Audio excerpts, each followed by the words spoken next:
اسلامی سال کا پہلا مہینہ، اس کے حوالے سے گزشتہ خطبہ جمعہ میں آپ کئی ساری چیزیں سیکھ چکے ہیں، سن چکے ہیں۔ اس دن کی مناسبت سے واقعہ کربلا جو ہمارے ہاں منایا جاتا ہے، اس پر چند گزارشات آپ احباب کے سامنے آج انشاءاللہ رکھیں گے۔ اس واقعے کی مناسبت سے سیدنا حسین رضی اللہ تعالی عنہ کی المناک دردناک مظلومانہ شہادت سے قبل یہ بات لازمی ذہن میں رکھیں کہ یہ واقعہ کربلا یہ اسلام کو نہیں بدلتا۔ جس طرح کہ ہمارے ہاں یہ بات مشہور ہے، یہ قول بولا جاتا ہے کہ اسلام زندہ ہوتا ہے کربلا کے بعد، اسلام اس سے قبل بھی زندہ تھا، اسلام اس سے بعد میں بھی زندہ تھا۔ اور اگر اس جملے کو اس واقعے سے جوڑ کر یوں سمجھ لیا جائے کہ یہ حادثہ اسلام کے پھیلنے کا باعث بنا، یہ واقعہ مسلمانوں کو مضبوط بنانے کا باعث بنا، یہ واقعہ غیر مسلموں کو اسلام میں داخل کرنے کا باعث بنا، تو یہ تمام تر باتیں جھوٹ پر مبنی ہیں، غلط بیانی ہے، کیونکہ اسلام اس سے قبل پھیل چکا، اس سے قبل رسول اللہ صلی اللہ علیہ وسلم کی تعلیمات مکمل ہو چکی۔ اس سے پہلے 4 خلفاء اپنی حکومت میں اپنی بساط کے مطابق اسلام کے پھیلانے میں وسعت دے چکے، اپنا کردار ادا کر چکے۔ سیدنا عمر رضی اللہ تعالی عنہ کا دور خصوصی طور پر فتوحات کا ایک سلسلہ تھا جو آپ کے سامنے میں رکھ چکا ہوں۔ سیدنا عثمان رضی اللہ تعالی عنہ ان کے دور میں قبرص تک فتح ہوا، سیدنا امیر معاویہ رضی اللہ تعالی عنہ کے ذریعے قسطنطنیہ تک فتح ہوا، جس لشکر کا کمانڈر امیر یزید، یہ اسلام فتح ہو چکا ہے، اسلام پھیل چکا ہے۔ اور اس بات پر اللہ رب العالمین نے مہر بھی ثبت کی، اذا جاء نصر اللہ والفتح ورأیت الناس يدخلون فی دین اللہ افواجا، افواج در افواج، فوج در فوج، لشکر در لشکر، گروہ در گروہ، قبائل کے قبائل اسلام میں داخل ہوئے۔ اللہ رب العالمین نے یہ نصرت اور فتح دی۔ اور ہم بخوبی یہ علم رکھتے ہیں کہ ابوبکر رضی اللہ تعالی عنہ اس صورت کے نازل ہونے کے بعد رونے لگ گئے تھے، صحابہ حیران اور پریشان کہ اب اذیتیں اور مشقتیں ختم ہو گئیں، اسلام غالب آ گیا، اب آپ کیوں رو رہے ہیں؟ ابوبکر رضی اللہ تعالی عنہ یہ سمجھ گئے تھے کہ اگر جبرائیل امین کے آنے کا سلسلہ ختم ہو گیا تو پھر رسول اللہ صلی اللہ علیہ وسلم کی نبوت کا کام بھی مکمل ہو گیا، اور جب یہ کام مکمل ہو گیا تو اب آپ علیہ الصلوۃ والسلام ہمارے درمیان نہیں رہے۔ ابوبکر رضی اللہ تعالیٰ عنہ اس بات پر روئے، اس کو سوچ کر روئے، حالانکہ عمومی طور پر مسلمان خوشی منا رہے تھے، جشن منا رہے تھے کہ اب ہمیں کوئی مصیبت نہیں جھیلنا پڑے گی، اب ہم طاقتور ہیں، اب ہم مضبوط ہیں، اب ہمیں کوئی شکست نہیں دے گا۔ یہ ساری چیزیں اور باتیں اس جملے سے مناسبت نہیں رکھتی، اور اسی وجہ سے یہ جملہ کہنا بھی نہیں چاہیے۔ اور اگر دیکھا جائے مسلمانوں میں انتشار، مسلمانوں میں افتراق، مسلمانوں میں فرقہ بندی وہ خوارج کے زمانے سے بننا شروع ہوا۔ سیدنا عثمان رضی اللہ تعالی عنہ کی شہادت سے شروع ہوتے ہوئے، سیدنا علی رضی اللہ تعالی عنہ کی خلافت کو متاثر کرتے ہوئے، بلکہ سیدنا علی رضی اللہ تعالی عنہ کو شہید کرنے والا عبد الرحمن بن ملجم، یہی وہ شخص سیدنا علی رضی اللہ تعالی عنہ کے ساتھ مل کر جمل اور صفین میں لڑنے والا، یہی وہ عراقی آپ کو شہید کرنے والا۔ اور تاریخ بتلاتی ہے کہ اس نے تیاری کتنی کی تھی۔ اس کے ساتھ امیر معاویہ رضی اللہ تعالی عنہ اور عمر بن سعید رضی اللہ تعالی عنہ، ان دونوں کو بھی شہید کرنے کا بندوبست انہوں نے بنایا تھا، پلان انہوں نے کیا تھا۔ مصر میں عمر بن عاص تھے، اور دمشق میں شام میں امیر معاویہ تھے، اور کوفہ میں سیدنا علی رضی اللہ تعالی عنہ تھے۔ ان تینوں میں سے ایک کامیاب ٹھہرا۔ یہ وہ خارجی ہیں، ان کا تعلق مسلمانوں کی جماعت سے نہیں، خواہ یہ سیدنا علی رضی اللہ تعالی عنہ کی فوج کا حصہ رہا۔ اور اس کے بعد سیدنا حسن رضی اللہ تعالی عنہ، یہ پس منظر جب تک آپ کو سمجھ نہیں آئے گا، آپ اس کو پڑھیں اور سمجھیں گے نہیں، آپ کو کربلا کی سمجھ نہیں آئے گی۔ سیدنا علی رضی اللہ تعالی عنہ کی خلافت کے بعد 40 ہجری آپ رضی اللہ تعالی عنہ کو جب شہید کیا جاتا ہے، نماز کے لیے آپ نکلتے ہیں، فجر کے وقت لوگوں کو آواز دیتے ہوئے نکلتے ہیں، اس وقت عبد الرحمن بن ملجم آپ پر حملہ آور ہوتا ہے، اور اس زخم سے آپ کی شہادت ہوتی ہے۔ سیدنا حسن رضی اللہ تعالی عنہ، اور شہادت کے وقت آپ رضی اللہ تعالی عنہ سے لوگوں نے یہ سوال بھی کیا تھا کہ آپ کے بعد خلیفہ کون ہے؟ آپ کے بعد ہم حسن کے ہاتھ پر بیعت کر لیں؟ علی المرتضیٰ رضی اللہ تعالیٰ عنہ نے کہا تھا میں اس سے نہ منع کرتا ہوں نہ اس کا حکم دیتا ہوں، میں بھی وہی کام کرتا ہوں، میں بھی اسی طرح چھوڑ کر جاؤں گا جس طرح رسول اللہ صلی اللہ علیہ وسلم چھوڑ کر گئے تھے، وہی کام کیا، وہی عمل کیا۔ لیکن آپ رضی اللہ تعالیٰ عنہ کے جانے کے بعد سیدنا حسن رضی اللہ تعالیٰ عنہ کی لوگوں نے بیعت کی، آپ رضی اللہ تعالیٰ عنہ کو خلیفہ مقرر کیا گیا، اور یہ سارے کا سارا واقعہ کوفہ کا ہے۔ سیدنا علی رضی اللہ تعالیٰ عنہ مدینہ سے اپنا دارالحکومت کوفہ شفٹ کر گئے تھے، لے گئے تھے، اور یہ مشورہ سیدنا عثمان رضی اللہ تعالیٰ عنہ کو بھی دیا گیا تھا۔ سیدنا عثمان رضی اللہ تعالیٰ عنہ کو یمن جانے کا مشورہ بھی دیا گیا تھا۔ امیر معاویہ نے دمشق بھی بلایا تھا کہ یہاں بھلائی ہے، خیر ہے، محفوظ ہیں۔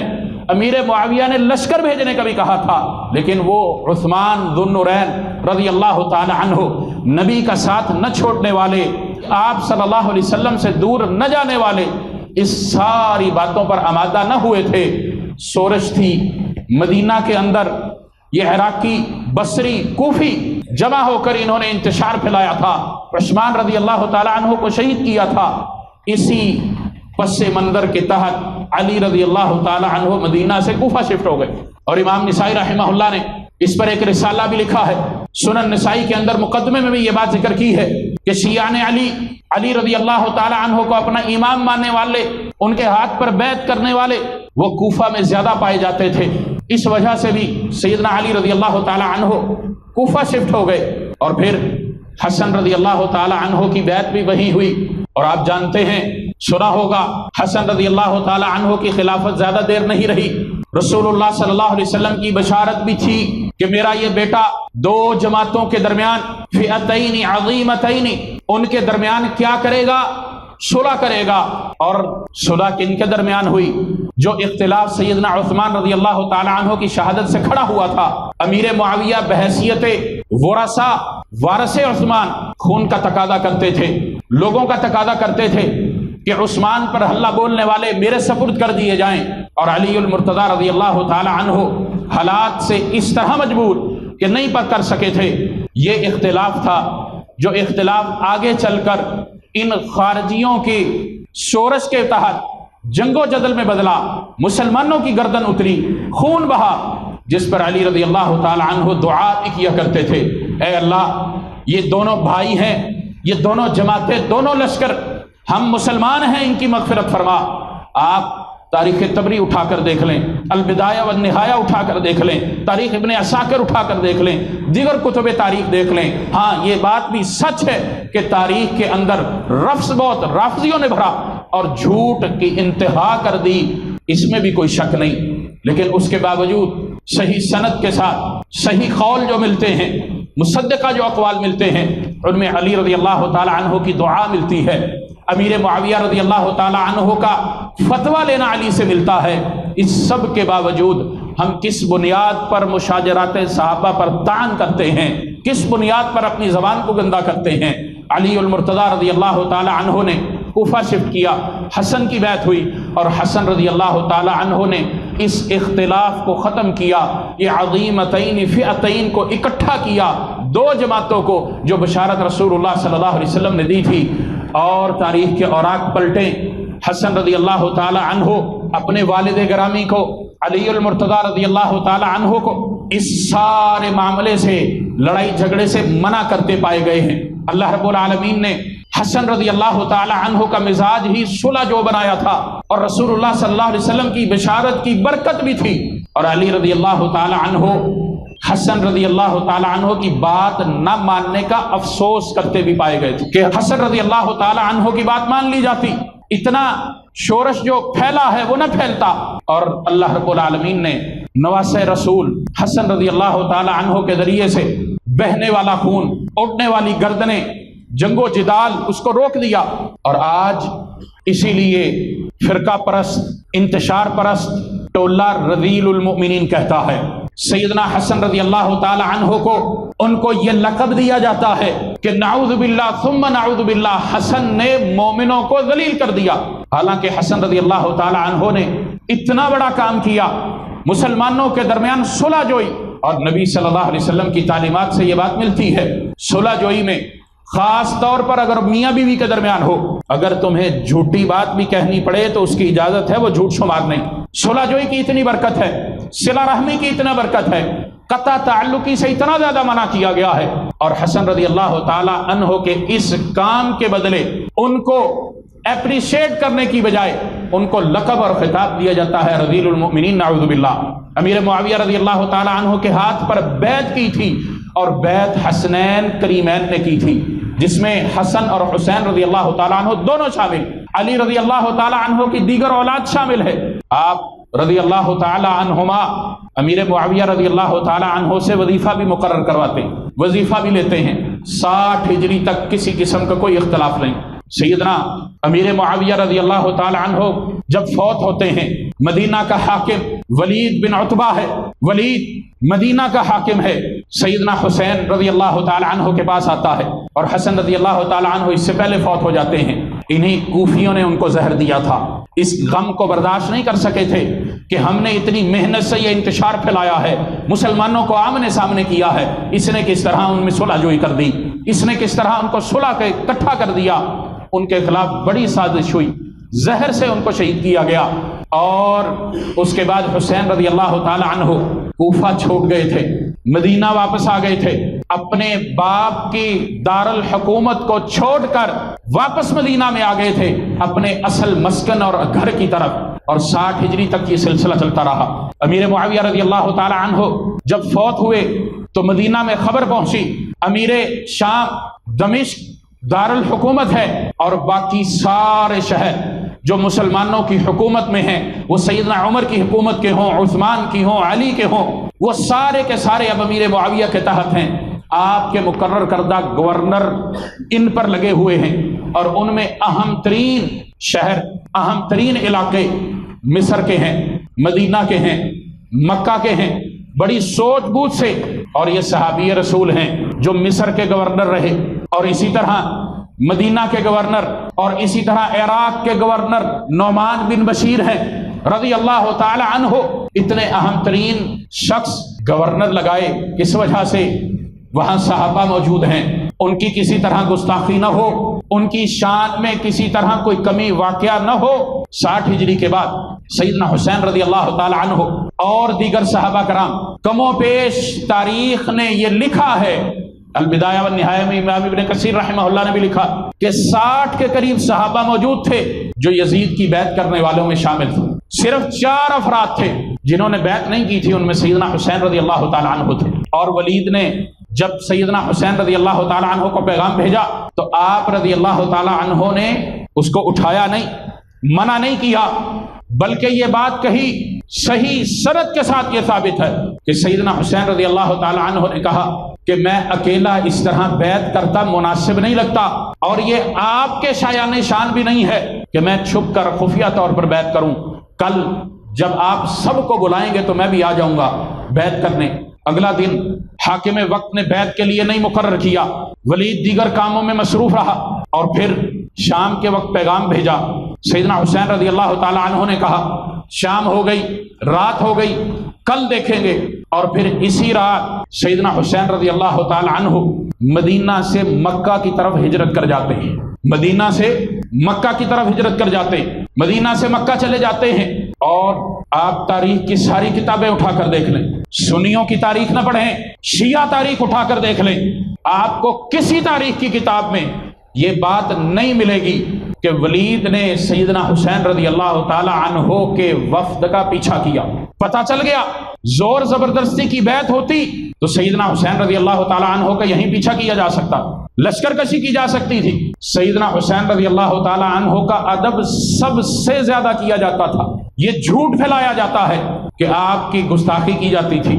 اور عبداللہ بن عباس رضی اللہ تعالی عنہما، عبداللہ بن زبیر خود حالانکہ مدینہ سے آپ کے ساتھ نکلتے ہیں، حسین رضی اللہ تعالی عنہ کے ساتھ مدینہ سے نکلتے ہیں، کیونکہ عبداللہ بن زبیر رضی اللہ تعالی عنہ نے بھی بیعت سے منع کیا تھا۔ اس کے باوجود کوفہ جانے میں یہ سب شامل ہیں جو سیدنا حسین کو منع کرتے ہیں۔ ابو واقد اللیثی ہے، ابو الدرداء ہے، عبداللہ بن عباس ہیں، عبداللہ بن مسعود ہیں، عبداللہ بن عمر ہیں، عبداللہ بن زبیر ہیں رضی اللہ تعالی عنہم اجمعین۔ اور عبداللہ بن عباس رضی اللہ تعالی عنہما کے الفاظ ہیں، اگر مجھے اپنے متعلق اور آپ کا احترام نہ ہوتا تو میں آپ کو پکڑ کے رکھتا کہ آپ مکہ سے کوفہ نہ جائیں۔ یہ الفاظ ہیں۔ اور عبداللہ بن عباس کون ہیں؟ یہ اہل بیت میں سے ہیں۔ اور عبداللہ بن عمر رضی اللہ تعالی عنہما سے ایک صحیح حدیث صحیح بخاری میں بھی موجود ہے، جو سیدنا حسین رضی اللہ تعالی عنہ کو بتاتے اور سمجھاتے مکہ سے آپ کوفہ نہ جائیں۔ اور کوفہ کیوں جانا ہے؟ سیدنا حسین رضی اللہ تعالی عنہ کیوں تیار ہوئے تھے؟ کوفہ میں بھی گورنر اسی حکومت کا تھا جس حکومت کا گورنر مدینہ میں تھا، وہاں پر بھی زور زبردستی نہیں ہوئی، آپ پر یہ زبردستی لاگو نہیں کیا گیا، آپ کے ادب اور احترام کو ملحوظ خاطر رکھتے ہوئے آپ کو کسی زبردستی پر مجبور نہیں کیا گیا۔ یہ اہل بیت کا احترام ہے، اور اہل بیت کا احترام یہ بنو امیہ کر رہے ہیں، کیونکہ بنو امیہ کے یہ گورنر ہیں سارے۔ مکہ سے سیدنا حسین رضی اللہ تعالی عنہ نے یہ عزم کر لیا کہ میں نے کوفہ کی طرف جانا ہے، اور کوفہ جس کے متعلق ان تمام صحابہ نے یہ بات کہی ہے کہ جنہوں نے آپ کے والد سے وفا نہیں کی وہ آپ سے بھی وفا نہیں کریں گے۔ عراقیوں میں یہ وفا نہیں ہے، کوفی آپ کو دھوکہ دیں گے۔ سیدنا حسین رضی اللہ تعالیٰ عنہ نے کہا تھا کہ مجھے خط مل رہے، اور شیعہ روایات کے مطابق ایک روایت میں 12,000 خط، ایک میں 20,000 خط، ایک روایت میں 32,000 خط جو سیدنا حسین رضی اللہ تعالیٰ عنہ کو مکہ میں موصول ہوئے، مدینہ میں موصول ہونا شروع ہوئے تھے، مکہ میں موصول ہوتے رہے، اس لیے کہ آپ آ جائیں، ہمارے پاس کوئی امیر نہیں، آپ سے افضل نہیں۔ اور یقینی بات ہے کہ سیدنا حسین رضی اللہ تعالی عنہ سے امیر شام دمشق یزید وہ بھی فضیلت والا نہیں، اور اسی طرح مکہ اور مدینہ کے جو گورنر ہیں وہ بھی آپ سے فضیلت والے نہیں۔ نعمان بن بشیر صحابی رسول ہیں، اہل بیت نہیں ہیں، یہاں پر اس لیے آپ کو فوقیت ہے کہ آپ اہل بیت ہیں، نواسہ رسول ہیں۔ کوفہ کے گورنر نعمان بن بشیر سے بھی افضل ہیں، اور ولید وہ ویسے تابعی ہے، تابعی کا صحابی سے کوئی مقابلہ نہیں ہے، بھلے اہل بیت میں سے ہو۔ حسین رضی اللہ تعالی عنہ کی اولاد ہیں، آپ کے بھائی ہیں جو تابعی ہیں، لیکن مقابلہ پھر بھی نہیں ہے۔ کیوں؟ یہ نواسہ رسول ہے، بنت رسول ہے، یہ علی کا بیٹا ہے، یہ اہل بیت میں سے ہے، اور رسول اللہ صلی اللہ علیہ وسلم کی گود میں کھیل کر بڑا ہونے والا صحابی ہے۔ اس کا مقابلہ کسی سے نہیں، اس کی فضیلت اور مرتبہ کسی سے نہیں۔ اور جس سے متعلق اللہ کے نبی صلی اللہ علیہ وسلم نے یہ فرمایا ہو کہ یہ میرے بیٹے سیدہ شباب اہل الجنہ، یہ جنت کے سردار و نوجوان جنتیوں کے سردار ہوں گے، اس سے بڑی فضیلت کیا؟ فضیلت میں بہت ساری چیزیں، اور فضیلت کی اگر بات کی جائے رسول اللہ صلی اللہ علیہ وسلم کے نواسہ ہونے سے بڑی فضیلت کیا؟ پھر آپ علیہ الصلوۃ والسلام نے ان کو اٹھا کر منبر پر خطبہ بھی دیا، اس سے بڑی محبت کی کیا ثبوت ہے؟ اس سے بڑی فضیلت کیا ہے؟ حسین رضی اللہ تعالی عنہ کی فضیلت کے برابر کوئی بھی نہیں اس وقت کے حساب سے۔ ہاں، اس سے کوئی یہ مفہوم نہ لے کہ شاید علی سے بھی فضیلت والے ہو گئے، خلفائے اربعہ سے بھی فضیلت والے ہو گئے، وہ الگ ہیں۔ اس وقت کے حساب سے بات کی جا رہی ہے جس وقت سیدنا حسین رضی اللہ تعالی عنہ 59-60 سال کے، آپ کا مقام اور مرتبہ سب سے بلند ہے۔ اور سارے صحابی، عبداللہ بن عمر رضی اللہ تعالیٰ عنہ کی اگر ساری روایت آپ کے سامنے رکھوں تو اس میں اس طرح کے بھی الفاظ موجود ہیں کہ جن کی طرف آپ جا رہے ہیں انہوں نے وفا نہیں کی، اور امیر کی اطاعت ضروری ہے، اس کا توق اپنے گلے سے نہ نکالیں، اس کے خلاف نہ جائیں، تفرقہ نہ ڈالیں۔ یہ الفاظ موجود، کوئی نہیں عام بتاتا، کیوں؟ اس میں رونا دھونا نہیں ہے، اس میں مال پانی پیسہ نہیں ہے۔ تاریخی اگر حقیقت دیکھی جائے تو بہت ساری ایسی چیزیں، بلکہ 99% ایسی چیزیں جو آج ہمارے معاشرے کا حصہ ہیں، ان کا کوئی تعلق نہیں تاریخ سے، ان کا کوئی تعلق نہیں واقعہ کربلا سے، شہادت حسین رضی اللہ تعالی عنہ سے۔ سیدنا حسین رضی اللہ تعالی عنہ اپنے عزم میں پکے ہیں، مکہ سے کوفہ کی طرف روانہ ہوتے ہیں، اور اس روانگی سے قبل اپنے چچا زاد بھائی علی کے بھائی عقیل، ان کے بیٹے مسلم کو بھیجتے ہیں حال احوال دریافت کرنے کے لیے کہ جاؤ کوفہ والے کیوں بلاتے ہیں۔ کوفہ والوں نے جو یہ باتیں لکھی ہیں کہ ہمارا امیر کوئی نہیں، خلیفہ کوئی نہیں، آپ آئیں، آپ کے ہاتھ پر ہم سب بیعت کرتے ہیں، آپ کو اپنا امام اور خلیفہ مانتے ہیں۔ سیدنا مسلم بن عقیل رضی اللہ تعالی عنہ ہو جاتے ہیں، کوفہ کا حال پوچھتے ہیں، ان کا ویلکم کیا جاتا، آؤ بھگت کی جاتی ہے۔ اور اسی اثنا میں شام میں یزید کو اس بات کا علم ہوتا ہے کہ کوفہ والے شورش برپا کر رہے ہیں، حکومت کے ریاست کے خلاف جا رہے ہیں۔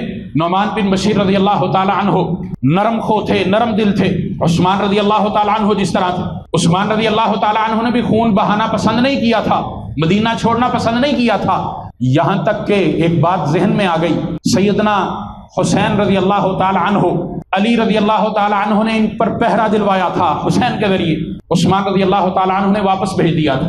علی رضی اللہ تعالیٰ عنہ اپنی اس اولاد پر کبھی ناراض نہیں ہوئے جو اس وقت ناراض ہوئے تھے، اور تاریخ کے بعد الفاظ یہ بھی ملتے ہیں کہ سیدنا علی رضی اللہ تعالیٰ عنہ نے حسین رضی اللہ تعالیٰ عنہ کو تماچا مارا تھا کہ تمہیں میں نے عثمان کے پہرے پر کھڑا کیا، تم واپس کیوں آ گئے؟ حالانکہ بھیجا عثمان نے تھا، کس لیے کہ میں نہیں چاہتا کہ میری وجہ سے کسی مسلمان کا مدینہ کی حرمت میں خون بہے، یہ آپس کی محبت ہے۔ مسلم بن عقیل رضی اللہ تعالیٰ عنہ کوفہ جاتے ہیں، سیدنا حسین رضی اللہ تعالیٰ عنہ کو حال احوال لکھ دیتے ہیں کہ آپ کے لیے راستہ ہموار ہے، درست خط ہیں، آپ جلدی سے آ جائیے۔ سیدنا حسین رضی اللہ تعالیٰ عنہ قافلہ باندھتے ہیں، اور یہی تمام صحابہ کرام رضوان اللہ علیہم اجمعین جب سیدنا حسین رضی اللہ تعالیٰ عنہ کے ارادے کو نہیں بدلتا دیکھتے تو پھر دوسری درخواست کرتے کہ آپ بچوں کو نہ لے کر جائیں، خواتین کو نہ لے کر جائیں، آپ ان کو چھوڑ دیں۔ سیدنا حسین رضی اللہ تعالیٰ عنہ ان کو پھر بھی ساتھ لے کر گئے، اور عبداللہ بن عباس رضی اللہ تعالیٰ عنہما کے یہ الفاظ بھی ہیں کہ اگر مجھے پتا چلے، مجھے یہ یقین ہو جائے کہ آپ میرے اس کام پر رک جائیں گے تو میں اپنے آپ کو آپ کی سواری کے آگے لیٹا لوں گا، آپ کے قدموں میں اپنے آپ کو لٹا لوں گا۔ حالانکہ عبداللہ کون ہیں؟ عباس کے بیٹے ہیں، اور عباس کون ہیں؟ رسول اللہ صلی اللہ علیہ وسلم کے چچا ہیں، علی کے بھی چچا ہیں۔ اس رشتے سے عباس کا بیٹا عبداللہ سیدنا حسین کا چچا لگا، اہل بیت ہے، رشتہ قریبی ہے، پردادا دادا ایک ہی ہے، لیکن اس کے باوجود سیدنا حسین رضی اللہ تعالیٰ عنہ نہیں رکے، کوفہ کی طرف عازم سفر ہو گئے، خواتین اہل و عیال ساتھ ہیں، بہنیں ساتھ ہیں، بچے چھوٹے ساتھ ہیں، اور کربلا سے قبل ہی مسلم بن عقیل کے متعلق ان کو پتہ چل گیا کہ کوفیوں نے دغا دے دیا ہے، میرے بھائی کو انہوں نے شہید کر دیا ہے، اور تاریخ کی مختلف روایات میں مختلف باتیں موجود ہیں۔ مسلم بن عقیل رضی اللہ تعالی عنہ کو کوفیوں نے اپنے گھر کے اندر کسی نے بھی پناہ نہ دی، اور اگر ایک بڑھیا نے دروازہ کھولا ہی کھولا تو اس کے بیٹے نے جا کر عبید اللہ ابن زیاد کو شکایت لگا دی کہ میرے گھر کے اندر تیرا شکار موجود ہے، آجا اس کا شکار کر لے۔ یہ کوفیوں کا حال تھا، جو حال والد حسین کے ساتھ ہوا تھا وہی مرحلہ یہاں شروع ہو گیا۔ جو آگ انہوں نے واقعہ ہرہ اور جنگ جمل اور صفین میں لگائی تھی، وہی ماحول یہاں پر ان خارجیوں نے پیدا کیا، ان کوفیوں اور بصریوں نے پیدا کیا، اور سیدنا حسین رضی اللہ تعالی عنہ کے نمائندے کے ساتھ دغا کیا، وفاداری نہیں کی، ان کے ہاتھ پہ بیعت نہیں کی، ساتھ نہیں دیا۔ اور بعض تاریخی روایات میں مسلم بن عقیل رضی اللہ تعالی عنہ انہوں نے جب کوفہ میں جا کر امامت کروائی تو کوفی کم و بیش 30-32 ہزار تھے، اور عبید اللہ ابن زیاد کے آنے کے بعد نعمان بن بشیر رضی اللہ تعالی عنہ معزول ہو چکے، کوفے کے حالات ہاتھ سے باہر نکل گئے، عبید اللہ ابن زیاد آتا ہے، اور بعض روایات میں یہ منہ لپیٹا ہوا ہے، گھوڑے پر وہ سوار ہے، 18 افراد اس کے ساتھ ہیں، اور وہ آ کر کوفے کی گلیوں سے جب گزرتا ہے لوگ ویلکم کرتے ہیں، السلام علیکم یا ابن رسول اللہ کہتے ہیں۔ وہ یہ سمجھتے ہیں کہ سیدنا حسین رضی اللہ تعالی عنہ پہنچ چکے ہیں، اور اس کی کیفیت بھی بتلائی ہے کہ اس کو پہچانا اس لیے نہیں کہ منہ پر کپڑا ہے، سر پر عمامہ ہے، پگڑی ہے، اور اس کے ذریعے سے منہ ڈھانپا ہوا ہے، اس کا منہ نظر نہیں آ رہا۔ اور یہ عرب کا مزاج بھی تھا کہ جب سواری پر سوار ہوتے، سفر کرتے، تو دھول مٹی سے بچنے کے لیے یہ کیا کرتے تھے، کسی نے نہیں پہچانا۔ گورنر ہاؤس میں جا کر، اپنے دفتر میں جا کر جب عبید اللہ نے منہ کھولا، اپنے منہ سے اپنا کپڑا ہٹایا، تو پھر یہی وہ کوفی تھے جنہوں نے بھاگنا شروع کر دیا عبید اللہ کی ایک بات پر کہ جو اپنے بچوں کو، اپنی بیوی کو بیوہ کرنا چاہتا ہے، بچوں کو یتیم کرنا چاہتا ہے، وہ یہاں کھڑا رہے، باقی چلے جائے۔ مسلم تک اس نے ساتھ دیا، پھر وہی ہزاروں میں اس کے پیچھے نماز پڑھنے والے، ان کے پیچھے نماز پڑھنے والے، اب کوئی بھی نہیں۔ مسلم بن عقیل لوگوں سے اس بات کا تقاضا کرتے ہیں کہ تم نے خط لکھے تھے، اور سب سے بڑا غم یہ ہے کہ میں تو شہید کر دیا جاؤں گا، لیکن نواسہ رسول کو پتہ نہیں چلے گا، ان کو میں خط لکھ چکا ہوں، پیغام دے چکا ہوں، ان کو یہ بات نہیں پتہ چلے گی کہ انہوں نے پھر بے وفائی کر دی، یہ پھر میری جان کے دشمن بن گئے، انہوں نے وہی مرحلہ پھر دوبارہ رپیٹ کر دیا جو آپ کے والد کے ساتھ، آپ کے ابا جان کے ساتھ کیا تھا۔ اور حسین رضی اللہ تعالیٰ عنہ کو یہ واقعہ پتہ چلتا ہے قادسیہ سے کم و بیش 3 میل پہلے۔ یہ وہی قادسیہ ہے جہاں قادسیہ جنگ قادسیہ ہوئی، یہ وہی میدان۔ سیدنا حسین رضی اللہ تعالیٰ عنہ اب یہاں سے واپسی کا عزم بھرتے ہیں کہ حالات بدل گئے ہیں، کوفی لا یوفی ہیں، انہوں نے پھر بے وفائی کی ہے، یہاں سے واپس چلے جاتے ہیں۔ تاریخ کی تمام کتابیں اس بات کی شاہد ہیں۔ سیدنا حسین رضی اللہ تعالیٰ عنہ جب واپسی کا ارادہ کرتے ہیں تو آل عقیل اہل بیت ہے کھڑے ہو جاتے ہیں کہ بھائی کا بدلہ لیے بغیر نہیں جائیں گے، یا بھائی کا بدلہ لیں گے، مسلم کا بدلہ، یا اپنی جان دے دیں گے۔ سیدنا حسین رضی اللہ تعالیٰ عنہ نے اپنا واپسی کا ارادہ ترک کیا۔ یہاں سے آگے بڑھتے ہیں، راستے میں آپ کو مختلف لوگ ملتے ہیں، حر کا لشکر ملتا ہے اور آپ کو اس بات سے تنبیہ کرتا ہے، اور حر کا نام بھی حر بن یزید ہے پورا نام، کہ آپ کوفہ نہ جائیں۔ کوفہ والوں نے اپنا قبلہ پھر بدل لیا، آپ کے ساتھ انہوں نے پھر بے وفائی کر دی، آپ کے بھائی کو انہوں نے شہید کر دیا ہے، آپ کوفہ نہ جائیں۔ اور پھر حر کی بات نہیں مانی، آگے بڑھتے ہیں، قادسیہ کے میدان میں عمر بن سعد جو صحابی کے بیٹے ہیں ابن وقاص کے، ان کا لشکر ملتا ہے، جن کو باقاعدہ طور پر اس بات پر لگایا جاتا ہے، بھیجا جاتا ہے کہ سیدنا حسین رضی اللہ تعالی عنہ کوفہ میں داخل نہ ہو۔ اور حر یہ بات بھی بتلا دیتا کہ کوفہ آنے اور جانے کے راستے بند ہیں، آپ کو کوفہ میں داخل نہیں ہونے دیا جائے گا۔ اور سیدنا حسین رضی اللہ تعالی عنہ کے لشکر میں ان کے ساتھ وہ چند کوفی بھی ہیں جو آپ کو اس بات پر آمادہ کرتے ہیں کہ ہم آپ کے ہاتھ پر بیعت کریں، آپ کوفہ۔ عمر بن سعد اس کے ساتھ بات چیت ہوئی، آپ نے 3 شرطیں لکھ کر دی، اور یہ شرطیں سنی تاریخ میں نہیں ہیں، یہ 3 شرطیں ملا باقر مجلسی کی بہار الانوار میں ہیں، کشف الغمہ میں ہیں، آپ شیعہ مورخین کی کتابیں اٹھا کر دیکھ لیجئے، طبرسی نے لکھی ہیں، طبری نے لکھی ہیں، اور اسی طرح دیگر جو سنی کتابیں ہیں ان میں بھی یہ شرطیں موجود ہیں۔ پہلی شرط، مجھے واپس جانے دیا جائے، میں مکہ سے مدینہ سے آیا ہوں، مجھے واپس اپنے مسکن کی طرف جانے دیا جائے۔ دوسری شرط، مجھے مسلمانوں کے اس لشکر میں بھیج دیا جائے جو سرحد پر کافروں سے لڑائی کر رہا ہے، جو جہاد کر رہا ہے، میں اس میں شامل ہو کر جہاد کرتا ہوا شہید ہو جاؤں۔ اور تیسری شرط، مجھے دمشق جانے دیا جائے، میں جانوں، امیر یزید جانے، اور سیدنا حسین رضی اللہ تعالی عنہ کی کہ الفاظ یہ ثابت ہیں کہ میں اپنا ہاتھ یزید کے ہاتھ میں دوں گا، اپنے معاملات ان کے ساتھ حل کروں گا۔ ان 3 شرطیں لکھ کر بتا کر عمر بن سعد نے اپنا ایک کرندہ کوفہ بھیجا عبید اللہ ابن زیاد کے پاس۔ عبید اللہ ابن زیاد نے کہا کہ ہاں یہ بات ٹھیک ہے، یہ شرطیں مناسب ہیں۔ عبید اللہ گورنری پر نیا ہے، اس عبید اللہ ابن زیاد کو بھڑکانے والا شمر ہے، شمر بن ذل جوشن، اور اس کا رشتہ کیا ہے وہ بھی سن لیجئے۔ سیدنا علی رضی اللہ تعالی عنہ نے ایک خاتون سے شادی کی تھی، ابن البنین سے، ام البنین سے، اور وہ خاتون اس شمر کی پھپھی تھی۔ سیدنا علی رضی اللہ تعالی عنہ کی یہ بیوی تھی، اور اس سے آپ کی پیدا ہونے والی اولاد جس میں عباس ہیں، عبداللہ ہیں، قاسم ہیں اور عثمان ہیں، 4 لڑکے اس سیدنا حسین کے ساتھ اس لشکر میں، اس قافلے میں موجود۔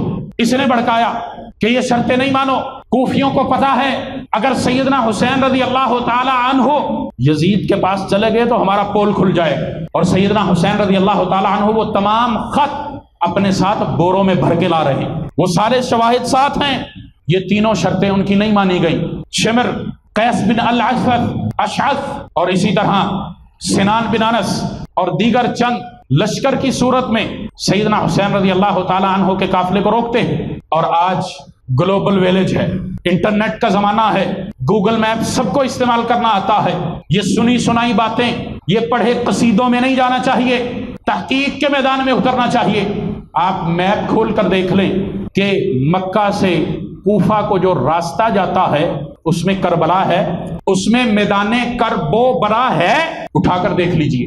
یہ قادسیہ سے 2 راستے نکلتے ہیں، ایک کوفہ کی طرف، ایک شام کی طرف، دمشق کی طرف، اور اس راستے پر تھوڑا سا آگے چل کے کربلا برابر پہ آتا، 2 پہاڑیوں کے درمیان دریائے فرات کے کنارے پہ یہ واقعہ ملا۔ سیدنا حسین رضی اللہ تعالیٰ عنہ کربلا کیسے پہنچ گئے؟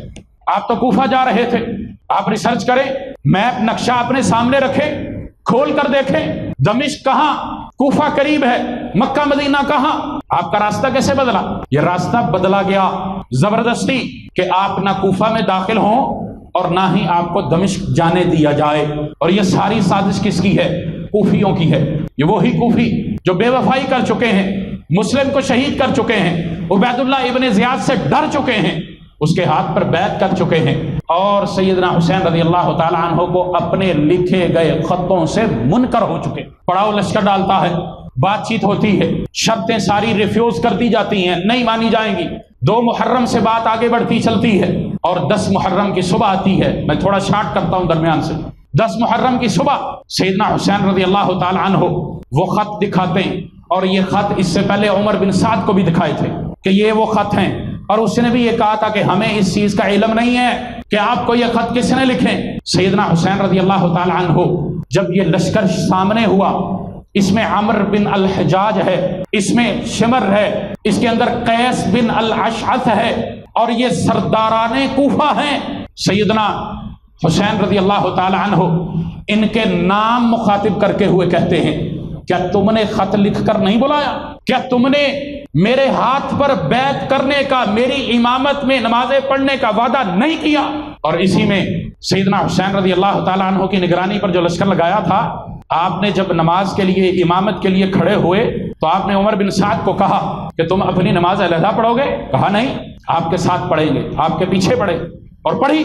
آج دھوکہ دیا جاتا ہے کہ بنو امیہ نے یہ کر دیا، خلفائے ثلاثہ نے یہ کر دیا، حق سلب کر لیا، علی رضی اللہ تعالیٰ عنہ کی خلافت تھی، یہ سلسلہ وہی سے خراب ہوا۔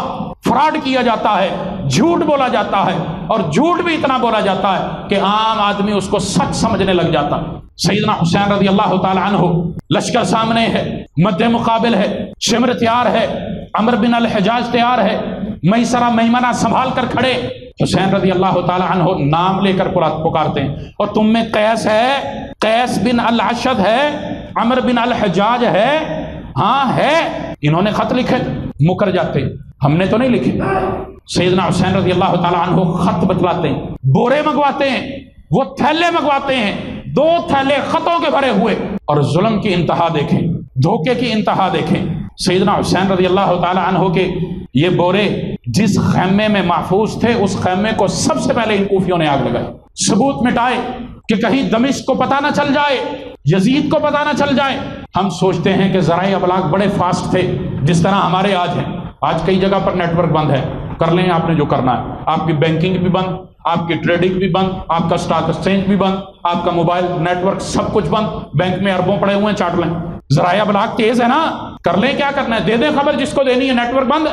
اور اس وقت جب مسافت میلوں کی مہینوں میں ہوا کرتی تھی، اس وقت کا تصور تو کر کے دیکھیں، ہر چیز کلیئر ہو جاتی ہے، اور سیدنا حسین رضی اللہ تعالی عنہ کے قاتلین نظر آ جاتے ہیں۔ گالیاں دینے سے، سب و شتم کرنے سے کچھ نہیں ہوتا۔ سیدنا حسین رضی اللہ تعالی عنہ کی سیرت اپنانے سے حسینی بنتا ہے۔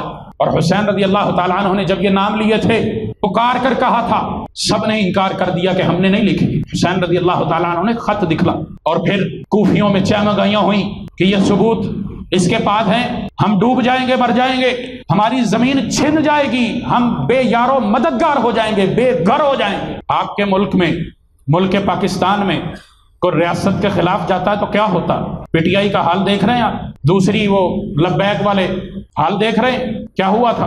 ریاست کے خلاف ہے نا، ریاست میں ریاست ہے، ریاست جب چاہے جس کو اٹھا دے، جب چاہے جس کو مار دے۔ آپ کی ریاست میں اگر یہ قانون ہے تو پھر اس ریاست کا کیا قانون ہوگا جس کے گورنر اتنے بڑے بڑے؟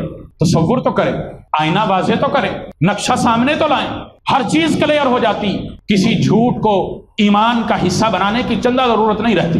اور سیدنا حسین رضی اللہ تعالی عنہ کی شہادت کی جو داستانیں گھڑی جاتی، ایک آیا پھر ہاں، عرب کا مزاج تھا، مد مقابل 1 بائی 1، 1 بائی 1، لیکن سیدنا حسین رضی اللہ تعالی عنہ لڑنے نہیں گئے تھے، قتال کرنے نہیں گئے تھے، مقابلہ کرنے نہیں گئے تھے، کوفیوں کے دغے میں پھنس کر گئے تھے، اور ساتھ بچوں کو اور عورتوں کو لے کر گئے تھے۔ اگر لڑنے گئے ہوتے تو ساتھ نہ لے کر جاتے۔ ناصبیوں نے یہ تہمت بھی آپ رضی اللہ تعالی عنہ پر لگائی کہ آپ نے فرقہ ڈالا، آپ نے بیعت توڑی، آپ لڑائی کرنے نکلے، آپ حکومت کو چیلنج کرنے نکلے۔ سیدنا حسین رضی اللہ تعالی عنہ کا قطعاً یہ مطلب اور مقصد نہ تھا۔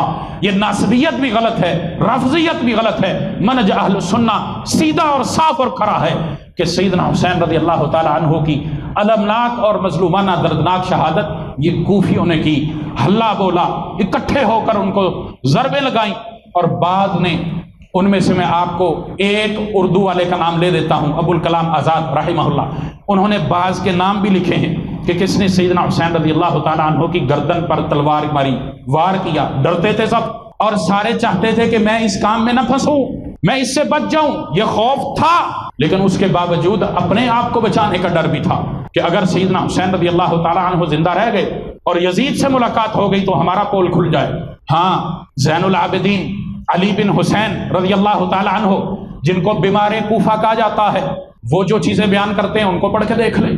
آپ کی بہن زینب بنت علی رضی اللہ تعالیٰ عنہ، وہ جو کچھ بیان کرتی ہیں وہ پڑھ کے دیکھ لیں۔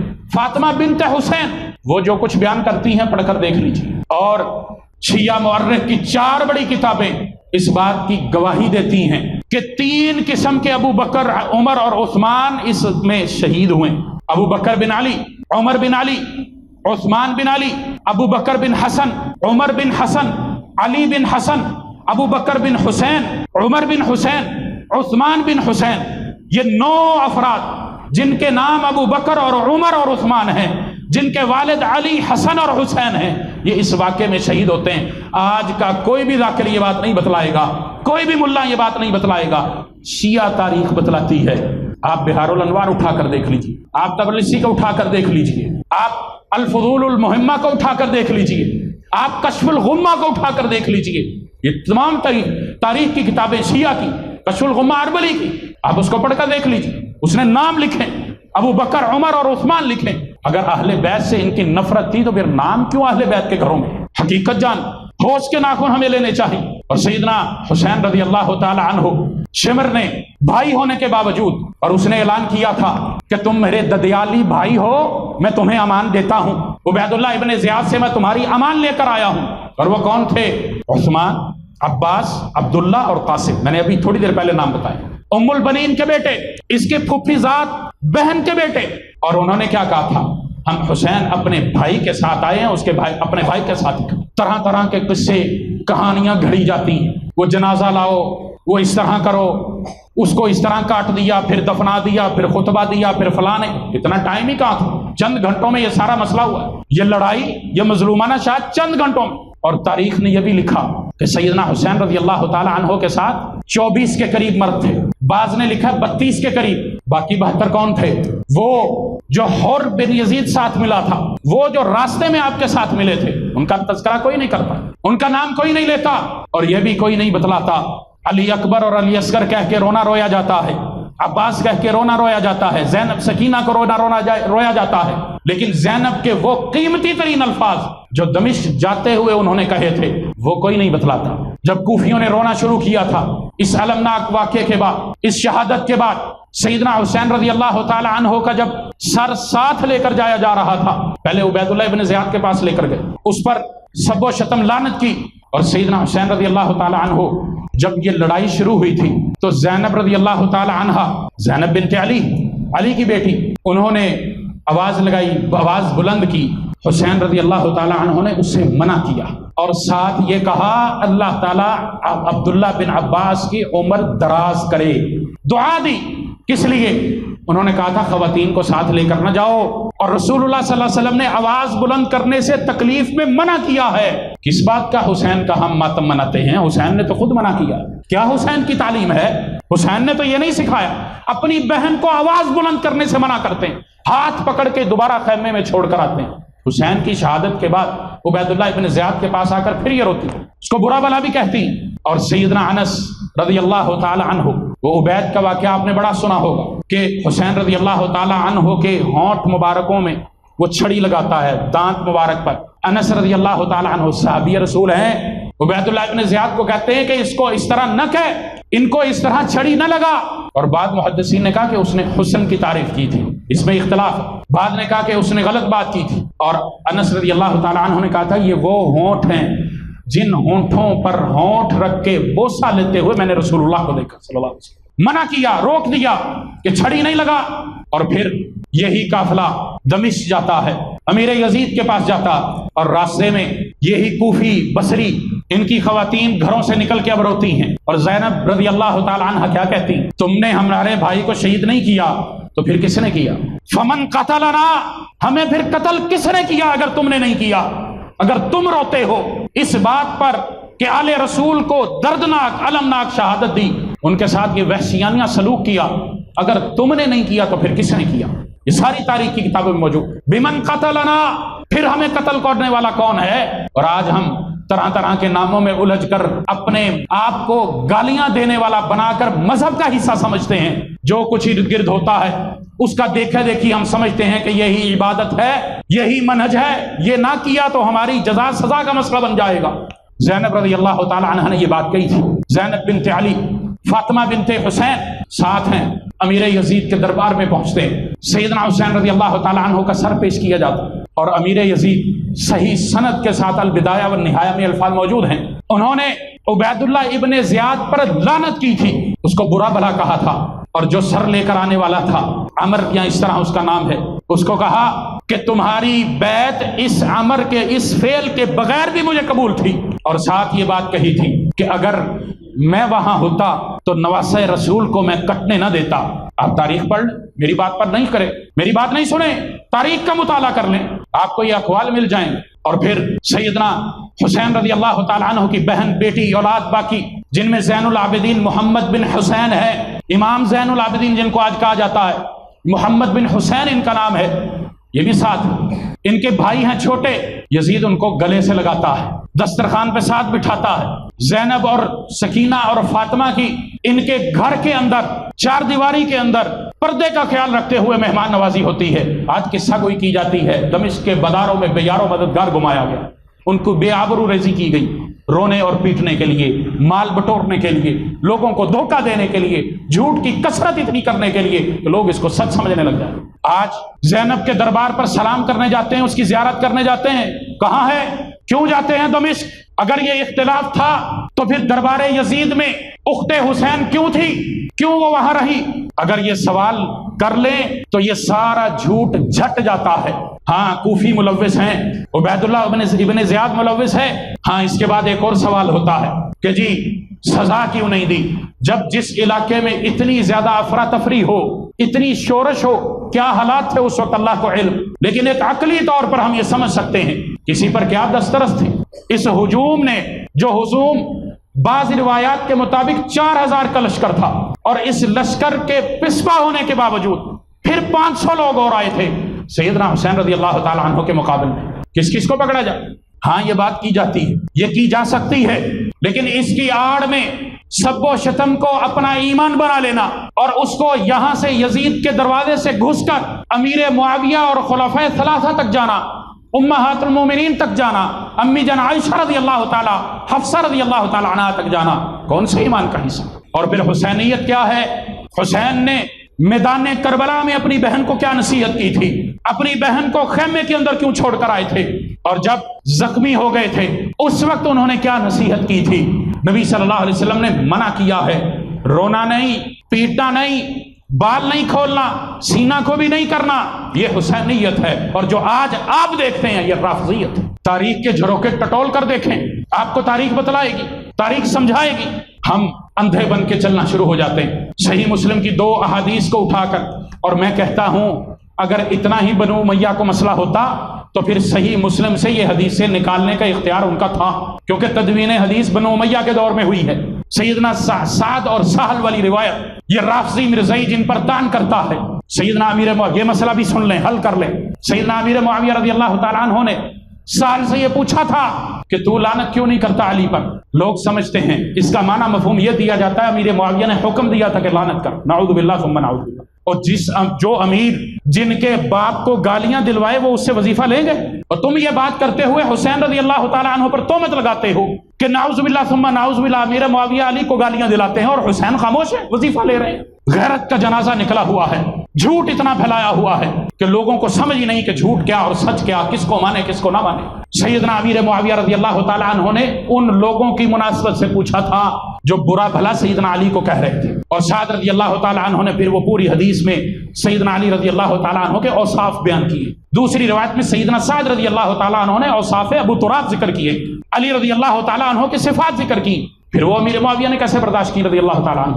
ان کو تو دسترت تھی کہ سہل کو بھی اور سعد کو بھی سزا دے دیتے، ہم پیچھے لگ کے دوڑ کے چل پڑتے ہیں، مزہ آتا ہے ایسی بہکی ہوئی باتوں میں، صحابہ پر سب و شتم کے دروازے کھولنے میں۔ یہ اسلام کے ستون ہیں، ان ستونوں کو اگر ہلایا جائے تو اسلام منہدم ہو جائے گا، یہ چھوٹی بات نہیں۔ اور اخوت اور بھائی چارے کا قومی پیغام امن کمیٹی کے تحت ملکی سطح پر یہ پیغام دیا جاتا ہے کہ بھائی چارہ قائم کرو، تفرقہ بازی نہ ڈالو۔ ہاں ہم اہل سنہ مانتے ہیں، ہم سنی اس پر چلتے ہیں، اہل حدیث اس پر چلتے ہیں، لیکن نہیں چلتا تو یہ رافضی نہیں چلتا۔ پرسوں کی جواد نقوی کی بکواس سن لیں، سیدنا امیر معاویہ رضی اللہ تعالیٰ عنہ سے متعلق کیا کہا؟ اس زبان کو پکڑنے والا کوئی نہیں، کیا یہ رواداری کو نہیں توڑتا؟ کیا اخوت بھائی چارے کو امن کو یہ پامال نہیں کرتا؟ یہ صرف اہل سنہ کی صرف رواداری ہے کہ محرم میں چپ رہنا ہے، باہر نہیں نکلنا، گھروں میں بند رہو، تمہارے باہر دروازے پہ آ کے جو کوئی مرضی جو کچھ کرتا رہے۔ یہ ہم کون سے سنی؟ کون سا ایمان ہے ہمارا؟ کون سا اسلام ہے؟ یہ کون سی شریعت؟ کون سی حسینیت؟ حسین کو پڑھ کر تو دیکھو، شہادت کے وقت جو تعلیم ہے اس کو پڑھ کر دیکھو، بہن کو جو ہدایت دی، جو وصیت کی، اس کو کر کے دیکھو۔ جہالت کے اندھیروں میں ڈوب کر رافضیت کا لبادہ نہ اوڑھو، یہ ہلاکت اور تباہی ہے۔ اللہ رب العالمین ہمیں سمجھ کر عمل کی توفیق عطا فرمائے۔